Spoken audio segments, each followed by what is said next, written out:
Chief justice কিভাবে নিয়োগ হবে।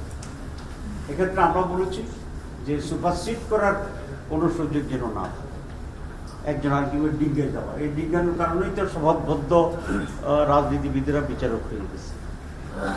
আমরা বলেছি ন, এখানে সুপারসিড করার কোনো প্রভিশন থাকবে না। সুতরাং যিনি জ্যেষ্ঠতম তিনি প্রধান বিচারপতি হবেন। কেউ কেউ কথা বলেছেন যে একটা প্রভিশন থাকা উচিত, কারণ কোনো কারণে জ্যেষ্ঠতম যিনি আছেন উনি যদি উপযোগী মনে না হন, নানা সমস্যা থাকে।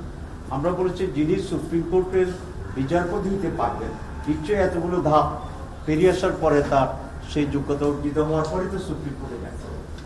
সুতরাং এই প্রভিশন যদি আমরা রাখি দুইয়ের একজন, ওই ফাঁকে কিন্তু আবার ওই সুপারসিড করা, রাজনৈতিক প্রভাব বিস্তার করা, লবি করা, হওয়ার জন্য পায়ে ধরা, এসব প্রভিশনগুলো থেকে মূল যে স্পিরিটটা, যে এখানে আইনের ভিত্তিতে যিনি সিনিয়র মোস্ট হবেন, যিনি এতগুলো ধাপ ফেরিয়ে যোগ্যতা অর্জন করে এখানে আসবেন, তাকে করতে হবে। আমরা কোনো ফাঁক ফোঁকও রাখতে চাই না, এটা আমাদের স্ট্যান্ড। এটা এখন ঐক্যমত্য হয়নি, ঐক্যমত্য হয়নি। এখানে আমাদের প্রস্তাবে আমরা এটা বলেছি এবং এখানে আমরা ঠিক আছে। কোনো দল দুইজনের একজনের কথা বলেছেন, দুইজনে একজন থাকা আর পাঁচজনে একজন থাকার ভিতরে আমাদের নীতিগত কোনো ডিফারেন্স আমরা দেখি না। তিনজনও আসছে, আমরা বলেছি যে তিনজন আর পাঁচজনের কোনো পার্থক্য নেই, একজন দুইজন আর তিনজনও কোনো পার্থক্য নেই। কারণ আপনি সুযোগটা রাখবেন কিনা, গর্তটা রাখবেন কিনা, এখন বলেছে চিকন সার ঢুকবে না দোয়ার সার ঢুকবে, সেটা একটা ভিন্ন আলোচনা। সাপ ঢুকার ব্যবস্থা থাকবে কিনা আমরা চিন্তা।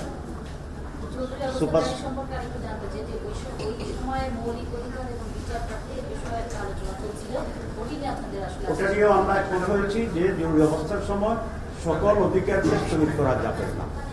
এখানে লাইক টু রাইট যেটা আছে, right to not being torture, অত্যাচার করা, জুলুম করা, এগুলো ধর্মীয় যে স্বাধীনতা আছে সেগুলো, এসব মৌলিক বিষয়গুলোতে রাইটটাকে সাসপেন্ড করা যাবে না। আমি মনে করি যেটা হচ্ছে ব্যালেন্স।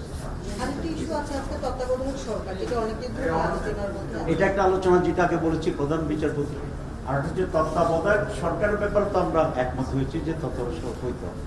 এটার ফরমেশন, বিশেষ করে তত্ত্বাবধায়ক সরকারের প্রধান কে হবে সে ব্যাপারে আলোচনা চলছে। এই দুইটা বিষয়ে আলোচনা চলছে।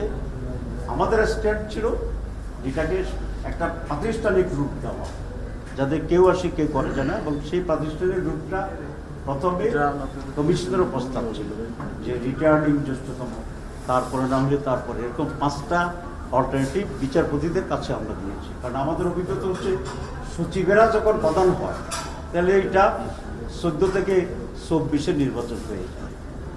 বিচারপতিদের সময় কিন্তু ব্যর্থ হয়েছে, যেহেতু বিচারপতিরা পলিটিক্যালি অ্যাপয়েন্টেড ছিল, কিন্তু অপেক্ষাকৃতভাবে বিচারপতিরা আমাদের চেয়ে ভালো করেছে।